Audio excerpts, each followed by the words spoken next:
ওই সময় ডাক দিয়ে বলবে, এ আমার আলেম বান্দাগণেরা, তোমাদেরকে আমরা দুনিয়ার জমিনে ইলম দিয়ে পাঠিয়েছিলাম।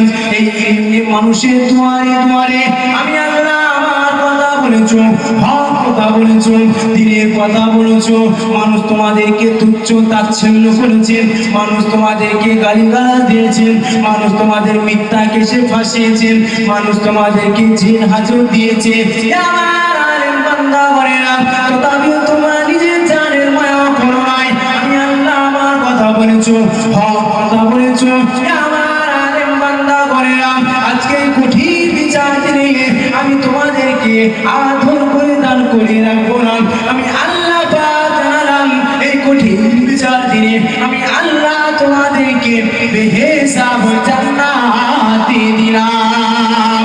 আর জোরে বলে, আর একটু জোরে বলে, নারে তাকবীর, নারে তাকবীর, নারে তাকবীর।